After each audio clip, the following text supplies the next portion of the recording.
Deputy commissioner दादू सैयद मुर्तजा अली शाह ने दरियाए सिंध के कच्चे के इलाके में JS बंद और LS बंद का दौरा किया, जहां उन्होंने मुकामी मकीनों से मुलाकात की और इलाकाई सैलाबी सूरत हाल पर तबादला ख्याल किया। अहले इलाका ने डिप्टी कमिश्नर दादू को जानवरों की वैक्सीनेशन और दीगर दरपेश मसाइल से आगाह किया। डिप्टी कमिश्नर दादू ने फौरी एक्शन लेते हुए वेटनरी डॉक्टर्स की टीम मौके पर तलब की, जिन्होंने माल मवेशी का मुआयना किया और बीमार जानवरों को इलाज फराहम किया। बादशाह डिप्टी कमिश्नर दादू ने LS बंद पर कायम तिब्बी इमदादी कैंप का दौरा किया और सैलाब मुतासरा अफराद को फराहम की जाने वाली तिब्बी सहूलियात का तफसीली जायजा लिया। उन्होंने रेस्क्यू 1122 कैंप और वेटनरी कैंप के इंतजामात का भी मुआयना किया। इस मौके पर डिप्टी कमिश्नर दादू ने AC दादू और मुख्तियारकार दादू को हिदायत देते हुए कहा कि सैलाब मुतासरा अफराद की आमदोरफ्त के लिए सरकारी फराहम करदा कश्तियों के इंतजामात को अपने अमले के जरिए निगरानी में रखा जाए। मुतासरा खानदानों से मुलाकात करके उनके मसाइल दरियाफ्त किए जाएं और उनके जायज मसाइल को फौरी तौर पर हल किया जाए। उन्होंने मजीद कहा कि कच्चे के इलाके की बदलती सूरत हाल पर लम्हा बलम्हा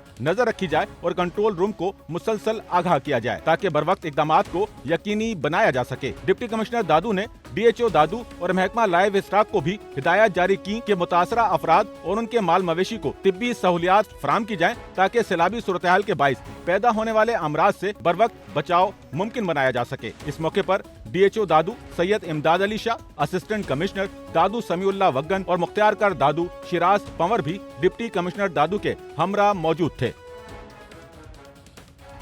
सच्चल न्यूज़ नेटवर्क की वीडियोस में खुशामदीद। नाजरीन, वीडियो से मुतालिक अपनी कीमती राय का इजहार कमेंट बॉक्स में ज़रूर करें और चैनल को सब्सक्राइब करें।